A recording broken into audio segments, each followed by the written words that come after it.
Few slides before we get started with our speaker today. So just a reminder that we are skipping August because of the uh, EMG Coordinators Conference that's coming up. So June, and then we'll skip October to December this year.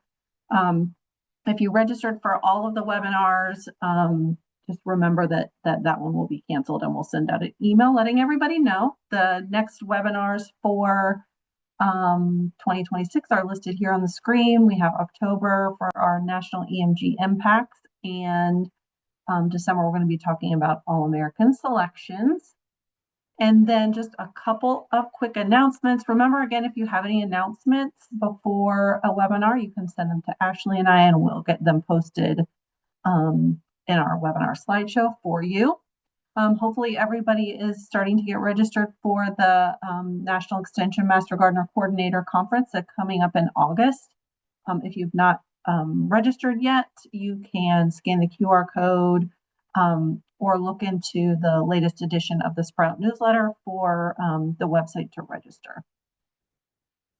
And then again, we're moving into 2027 already for webinars to schedule. So if you are at a conference and you hear from someone you think would be great for presenting to our group, or you have something that you might have ready to present for 2027, again, let Ashley and I know, and we can get you scheduled for 2027. And so we're going to pass this over to our presenter today. And while we're switching screens, we're going to pop up a quick poll as we do that. And today we have David Outerbridge presenting to us on using Community Capital's framework in the Master Gardener Volunteer Program. So let me stop sharing and I'll hand it over to David.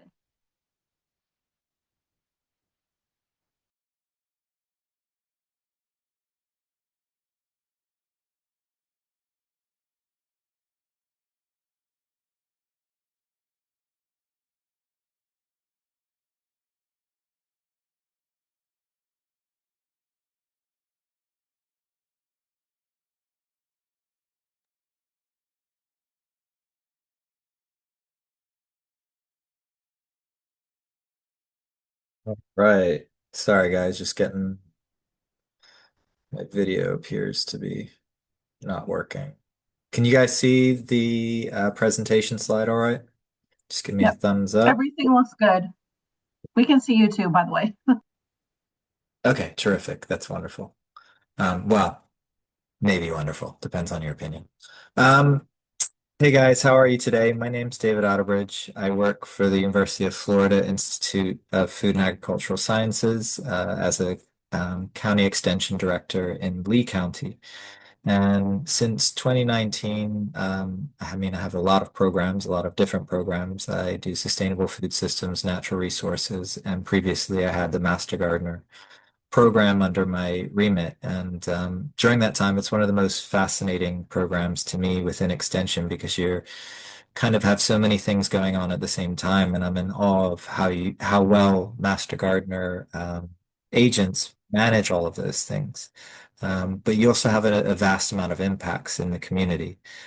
Just to reverse a bit to kind of talk about my own background, my undergraduate work is in anthropology, cultural anthropology, ethnobotany specifically, and then my postgraduate work, my master's is in geography. So I kind of look at data sets and really like numbers and try to match kind of economic and social cultural data to see where things flesh out. So when I came across the community capitals upon entering Extension and learning from Ramona, who I kind of have learned a lot from, has done an immense amount with community capitals, with Extension, and also Anne with her work within an evaluation, ripple effect mapping within Polk County where she works. I kind of came up with these fact sheets and ideas in this presentation. So a lot of credit goes to them. They are the ones who kind of took those ideas on initially, and this is just something I've run with. So if you have any questions during it, feel free to ask them in the chat. There's not a whole heap of us today. And I also have a lot of tools and things for you to take home with you if you ever want to implement any of these within your programs. So quick show of hands, I probably a lot of you are familiar with the community capitals, but how many of you are familiar with the community capitals?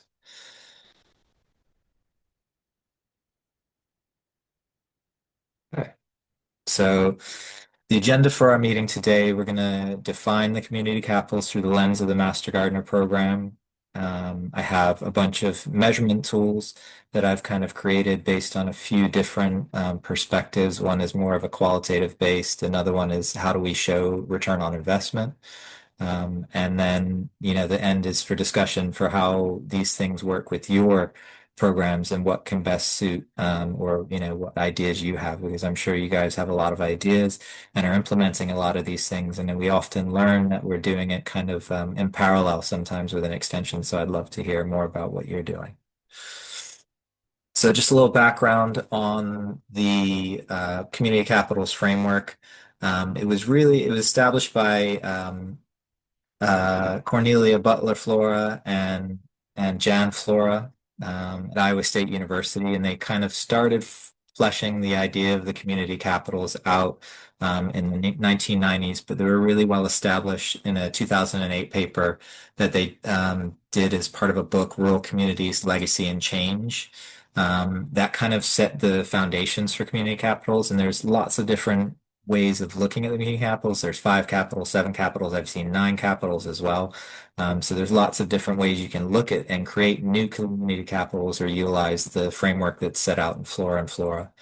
Again, it's created to look at extension programming and look at community impact programming on multiple different levels to kind of form a holistic view of that community and the impacts of programming or decisions made within that community so that you can provide feedback loops for making decisions that are well informed on many different perspectives. So capture multiple forms of capital, natural capital, social capital, human, cultural, political, financial, and built.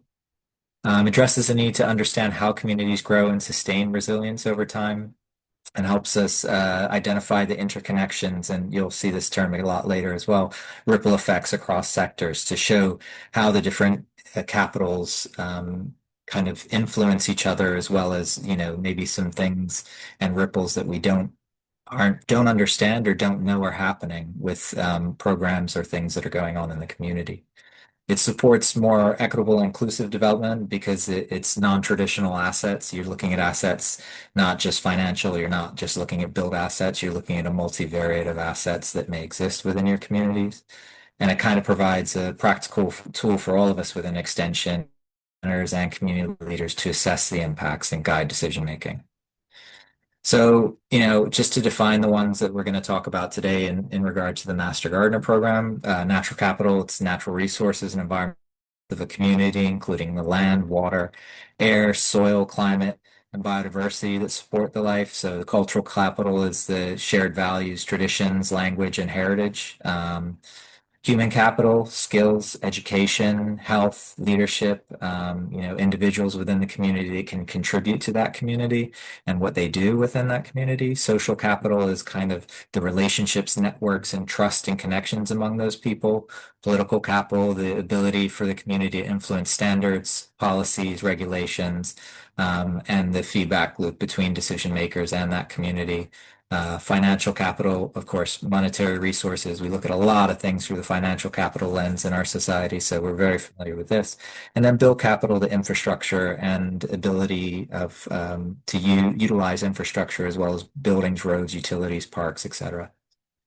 So through the lens of Master Gardener program, how would we measure these community capitals is kind of something we approach. So we developed these fact sheets, which I'll add to a Google Drive that I've shared with everybody in the chat. I don't know if it's been shared yet, but you guys feel free to access stuff. I've got measurement tools, I've got fact sheets, I've got um, a reference page on there so you can reference all of the academic journals from all of this that I utilized to develop all of this.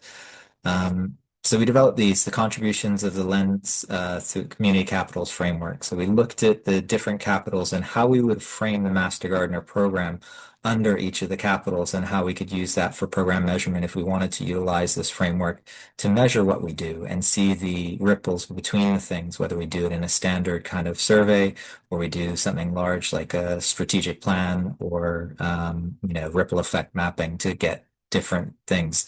And I also added an ROI, return on investment, where we can look at all of these capitals through return on investment framework. Some of them we may not be able to generate a really scientifically based value, but we can definitely look at the changes within those capitals that we've made as part of our programming, as part of an entire kind of return on investment. So we'll be going through that as we go forward, but I'm just going to kind of outline each of the capitals and how the Master Gardener volunteer program would be applied, how we will apply them to each of those. So natural capital, so we promote sustainable landscaping, water conservation, pollinator-friendly practices. And within that promotion, we can say that there may be some things that are constructive within that would go into built capital, say. Enhances local Florida-friendly landscapes in Florida, native plant restoration, Florida health, soil health improvements, increasing biodiversity, complexity, and landscapes. And then we're educating as well. So we have all these different kind of layers to the natural capital that we're utilizing the program to measure, as well as kind of provide us a feedback loop on. As far as cultural capital, the Master Gardener program preserves and shares gardening traditions, science-based traditional techniques, local agricultural heritage, First Societies, environmental knowledge, or First Peoples, celebrates complexity of gardening practices, reflecting cultural identity, history of landscapes and practices, a lot of like traditional foods, a lot of traditional seeds, a lot of preservation of kind of traditional practices, and encourages inclusivity of other Native American tribes, Florida or wherever you're from, diverse cultures and new residents to where you are. Human capital, so we build personal skills in horticulture, leadership, public speaking. So we're building the skills of our Master Gardener volunteers so they can go out in the community, can speak on science-based information, but they can also use those skills in other ways. Enhance problem solving and critical thinking, so we can hands-on projects, group thinking, dealing with difficult behaviors, training master gardeners to be good facilitators and consult on gardens or pest problems and the like. And then we also provide continuing education, which is a huge asset to building human capital. Improves mental and physical health through active engagement in outdoor activities and connecting with the natural world and connecting with others. That's also, I know Anne has done a lot every year. I've utilized the same survey where we actually show the well-being increases in Master Gardener volunteers as a result of our programming. That increases their connection with each other as well as the people around them. Social capital strengthens connections within communities, shared gardening initiatives, demonstration gardens, school gardens, HOA and neighborhood gardening, activities and tabling at community events. And then fosters relationships, as we know, with the other volunteers, as I just said before, organizations, schools, etc. And then creates a network of support for addressing community challenges collaboratively, because you have a structure within the Master Gardener program where you have the discourse, the familiarity with all of these practices, as well as how to communicate in clear, healthy ways and facilitate beneficial conversations and supporting friendships and knowledge to sharing with other MGVs. And then the political capital, you have a large force of highly engaged people. So we can create awareness of gardening, land use, food systems, empowers the volunteers to advocate for sustainable practices, community gardens, conservation, water use, and water quality, again, by demonstrating it and demonstrating the benefits, as well as creating a healthy kind of science-based knowledge base around all of those things. And we've seen that really have a great deal of efficacy where we work in Florida. And builds partnerships that allows for the cohesive science-based decision-making with local governments, schools, and other nonprofits. So that's kind of how we frame it. Okay. Oh, everybody's just sharing about where they are. Do you have any questions at this point? Is everybody familiar with the community capitals now, or have they been used them previously in their own programming? You can answer in the chat. Or do you have any questions about this, about maybe how your program would fit in this sphere? I will continue that. So as far as built capital, you're improving infrastructure by helping develop, maintain the community gardens, green spaces, urban landscapes, demonstration gardens. And then you're enhancing public spaces to make them more, as well as, individual homeowner spaces to make them more diverse, accessible, enjoyable, creating networks for, educational resources and sustainable practices that add a lot of value to communities and our local parks. So all of these things kind of go in to defining the community capitals through that lens, but how would you measure this? How would you approach this? And I know Ramon is on today. You can use the community capitals all the way from very basic things from, planning your program, creating a logic model. I did also in the chat, I'm going to share a logic model that I built for a tree evaluation program where we were looking at the outcomes through the community capitals. It's on a mind mapping software called Plectica.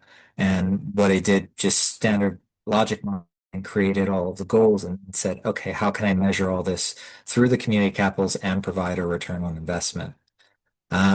So you can use the community capitals through your strategic planning and program development if those are different frames that you want to view your impacts through.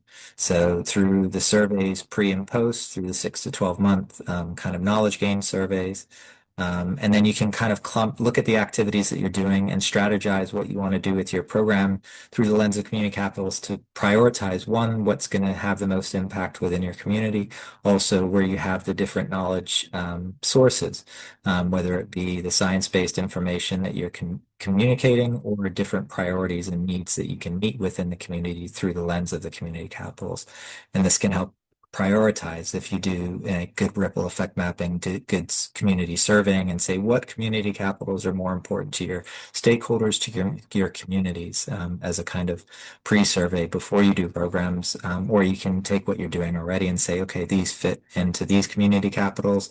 This is our built capital. This is our social capital, etc. And then a great way of kind of telling that story, and it is quite a big undertaking. I'll let Anne speak to, and Ramona speak to this. I've only been experienced it once where we did a ripple effect map on community gardens in Lee County. But this is where ripple effect mapping is where you're kind of telling the story of your programming. You get as many stakeholders as you can, and you look kind of define the different um, needs to define different frames of and people stakeholders that you want to engage, and then you look through the lenses of community capitals to help kind of categorize all of their stories and their kind of guided discussions around what the impacts of programming is on them, on their communities, and gathering stories of impacts you may not necessarily understand initially before you go into the ripple effect mapping. And Anne, can I ask you the question? What did you learn when you did the ripple effect maps of your master gardeners? Yeah, I think the cool thing about ripple effect mapping is just hearing impacts in a different way from the volunteers. So they're telling their experiences and their stories of how they feel that they've made a difference in the program and also how the program has made a difference in their lives. Um, so I really, really enjoyed it. And I think we did it in a couple of different ways. In small groups, I think it really helped them connect to each other as well. So um, good type of program to do if you're newer and not as familiar with the group, or maybe the group is feeling disconnected as well.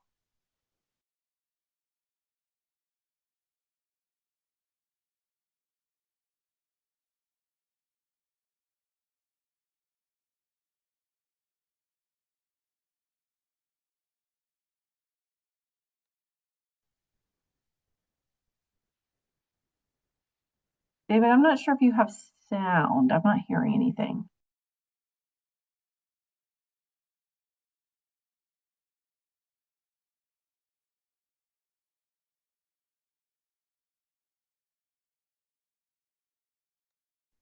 Yeah, well, David, while you're checking on your sound, I'll mention everybody too that Ramona did type into the chat a little bit about ripple effects mapping. So Ramona worked with me in Florida on ripple effects mapping. And so, yeah, if anyone's interested, I've shared about it before and can reshare out resources kind of along with David's because they sort of go together. But yeah, I agree with you on that, Ramona. That's the participation is great. Uh-oh, he got kicked out. We'll let him back in. Does any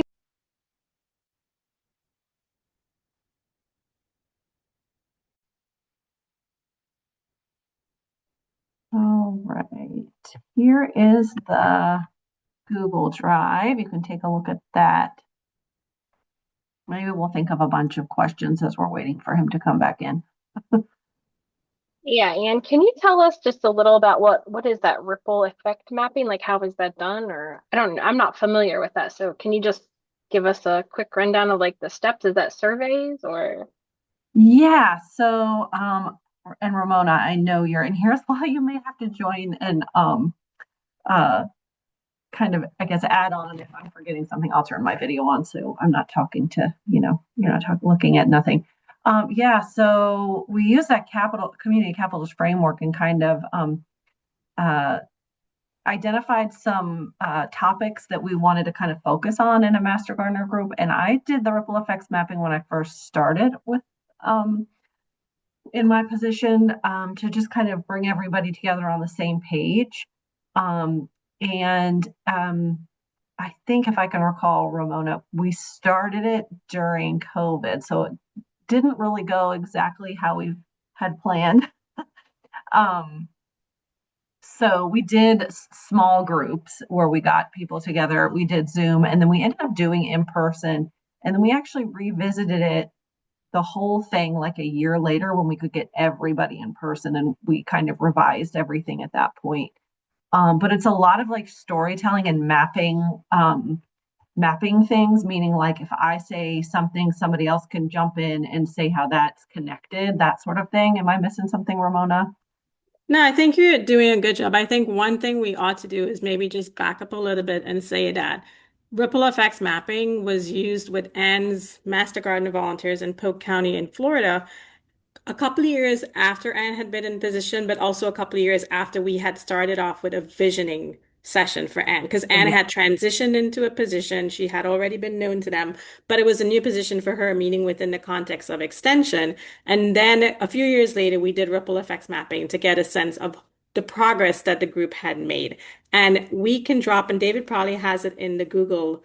There is a guide to ripple effects mapping that's produced by Chasdon, which we can share with you, but it really follows somewhat of a prescriptive process. But the bulk of it really focuses on the technique of appreciative inquiry, which is what Anne is describing in terms of what we ask the volunteers to consider. So we ask them to think about the first question is really looking at what their connections have been. So a highlight, high point, or achievement of their time being a master gardener. So that really energizes them, right? Because the focus is on them, it's on their contributions. And this is why it's appreciative inquiry, because it focuses on the assets of the program and not on the things that are limited. So it's really more asset focused versus like deficits or deficiencies focused. And because it's on them, we always like to say that it's a method where you don't have to have a lot of preparation and it can be used with people who don't need technology, right? So even though we did end sessions,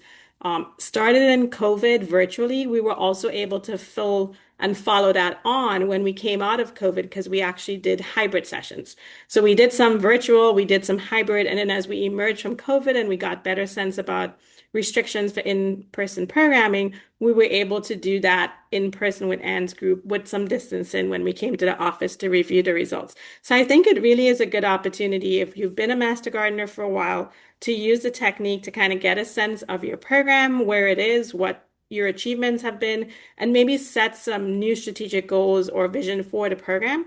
But if you're also new in the role and you're still not sure what your program's successes have been, it might be a good way for you to utilize that technique to also help them reconnect, be inspired, and kind of look back, reflect on all the great things they've done, but also help them pitch themselves forward in terms of what might be coming next. So hopefully that helps. And if the Chasdon reference is not in the Google Drive, I'll go check. I'll drop a link for it in the chat box. Thank you, Ramona. I appreciate you adding all of those things that I forgot or didn't remember. So yeah, David, while you were kicked out, we did a Yeah. recap ripple effects mapping. It kind of showed, well, on your screen is a map, but we kind of talked a little bit about it. And then Ramona was going to go find the ripple effects and mapping guide Mhm. to share with everybody in the chat. Terrific. Yeah, yeah. Thanks for riffing while I was gone, guys. Anything that can go wrong will go wrong.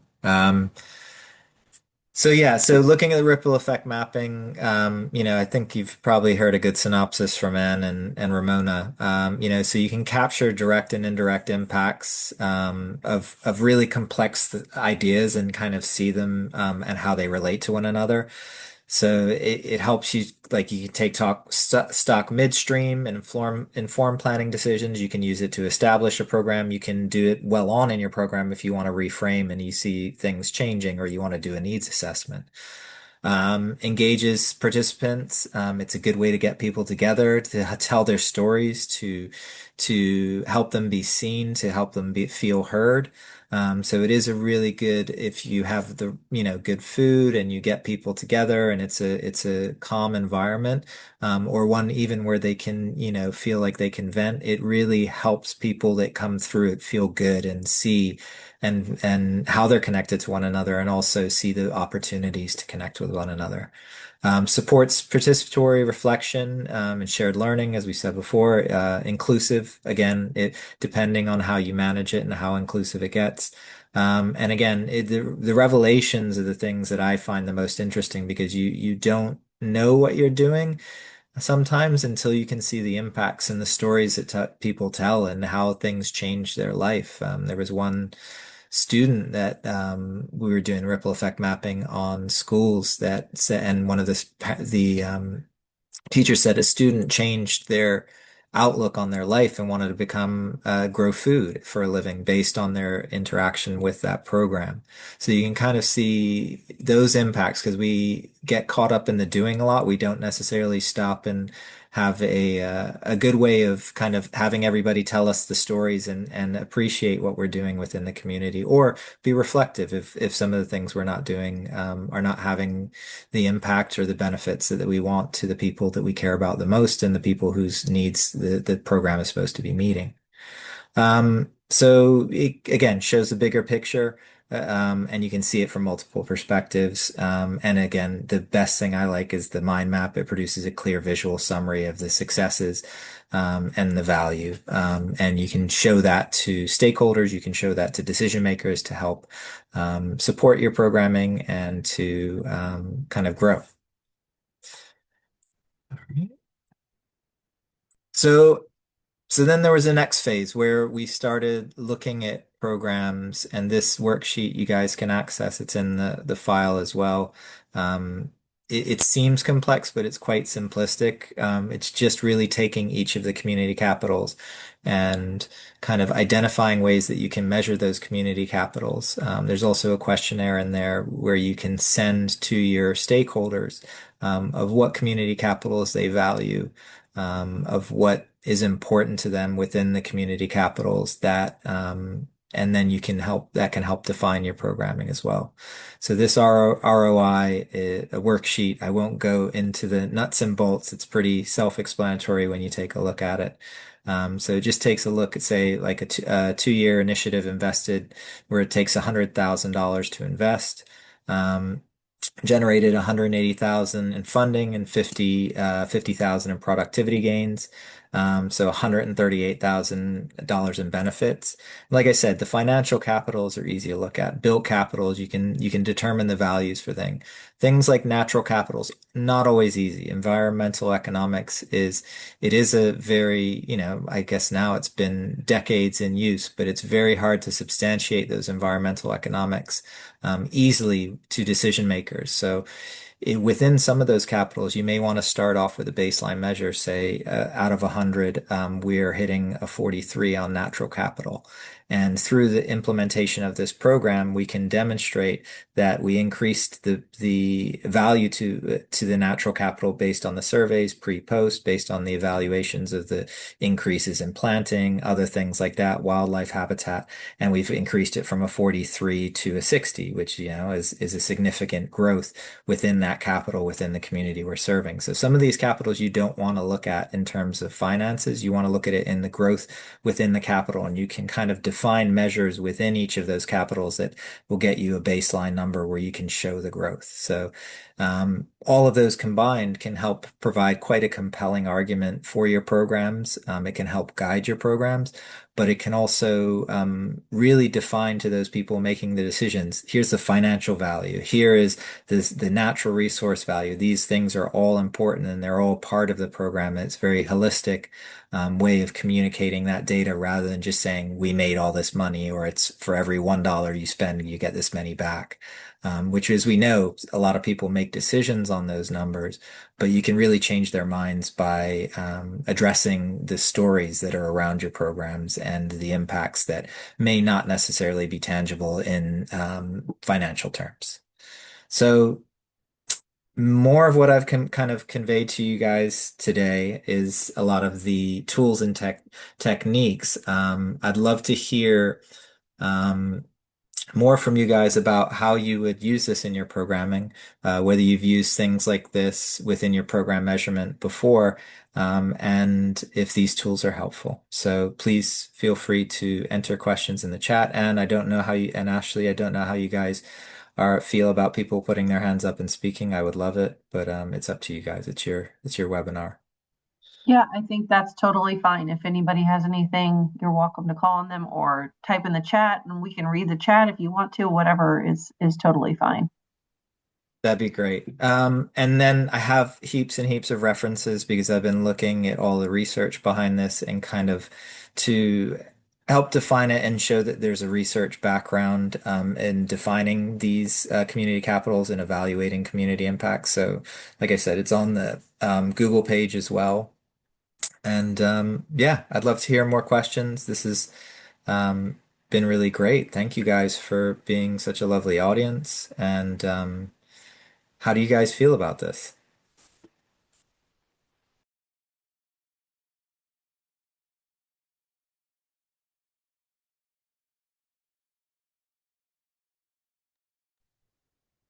So the documents are really helpful. A lot of thank yous. Um, a good facilitator for the process, yeah. And we're luckily enough at UF that we actually have a facilitation cohort in a few different ways, and Ramona and a lot of experienced facilitators. So um, and we can even come and train through our facilitation and practice. We do train the trainers. And there's strengthening your facilitation skills from University of Maine, which is really great. So the capabilities out there to train you guys if you need more training in facilitation, although you're managing master gardeners, so you guys are probably already expert facilitators.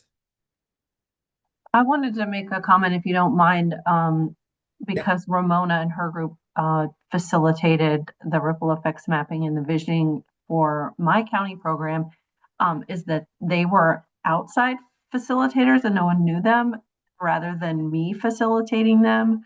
I was just an observer. So I think that makes a really big difference. They're able to pull more stories and things from your group. So if, like David said, if your university has that facilitation group to pull from, I would definitely suggest finding, nearby faculty to help you out with that.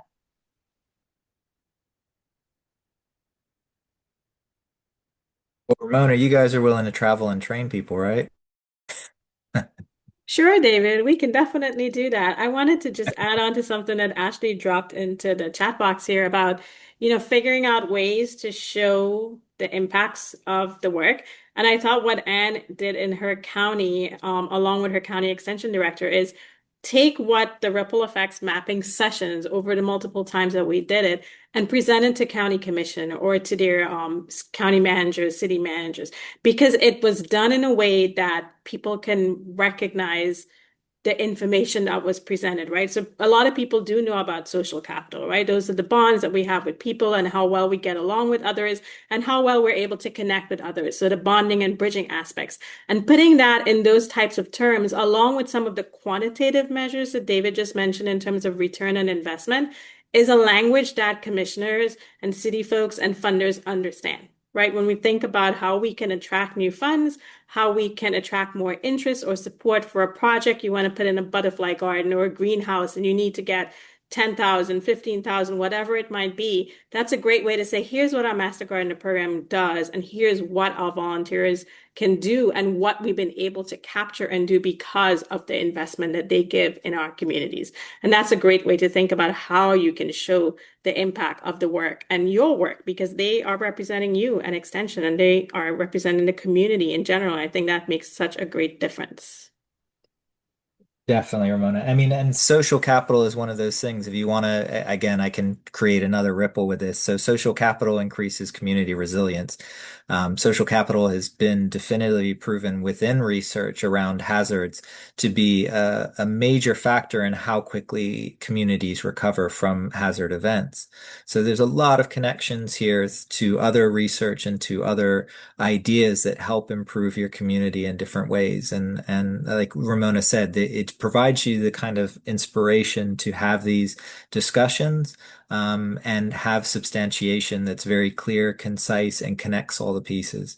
Again, but it does take some time. I will say that you have to be thoughtful when you approach these things, and open to maybe some new discoveries or shifting your perspective on some of the things you do with your programming. Because my famous thing for all NGOs that I've ever worked with is, we do this. Why do we do this? Well, because we've always done it.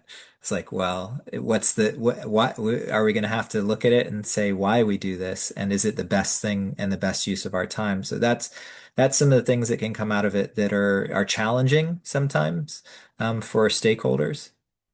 We have a lot of stories from master gardeners on the social capital contributes personal resilience. Yeah, that's a huge one. And Anne, and I know myself and Alyssa Vinson, who used to work in Manatee County, did a survey every year that was presented on, would you guys present last year? And on how that social capital and well-being and impact to developing relationships has benefited master gardeners.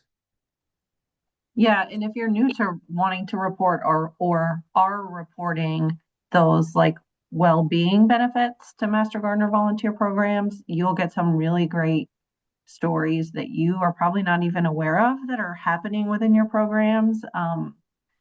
A lot of them surprised me, but I mean, it's just kind of heartwarming also to hear the connections that they make, because we care about our master gardeners in our program, and so we want them to work for us, but also to see how it benefits their lives is pretty cool. Yeah. So yeah, just scratching the surface today, guys. Just providing some baseline knowledge. If you have any more in-depth questions, please reach out to myself. I'm sure you can reach out to Anne or Ramona as well. Happy to have more discussions or talk more. I really appreciate the time today, and thank you so much for being a good audience despite me not being here. Thank you, David. Yeah, if anybody has any other comments, questions, you can type them in the chat. And then I did mention that we'll email the link to David's Google Drive, and I can also pull the link that Ramona shared as well. So thank you. I am going to share my screen and we'll just finish up. If you do have questions, keep typing them in the chat and everything. I'll check back again before we finish up.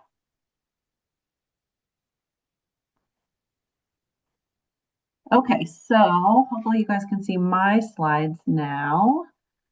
Again, just some quick reminders for the end here to register for the webinars. And then this recording will be on YouTube, where we post all of our webinar recordings. So again, I'll email it out, but if you're, need to send somebody to the YouTube channel. This is it here. We record them all. We were talking earlier about how we probably need to go back as ourselves and rewatch some of them because they're good refreshers, and for thinking about ways to improve programming, it just kind of like, oh, I need to go back and watch watch some of them. And then this is a link for the Sprout newsletter from the National Extension Master Gardener Coordinator Committee. So hopefully everyone is on that list and getting Sprout. It has not only upcoming webinars, but other relevant topics, conferences coming up, announcements, that sort of thing. So you can either go to the link or click on the QR code just to make sure you are getting Sprout. And then again, we are skipping August, so our next webinar will be in October. All right, does anyone have any last questions or comments? I will check the chat once more, and we really appreciate everyone. Thank you, David. Thanks, Ramona, for chiming in. And we'll share out all these references. Have a great day, everybody.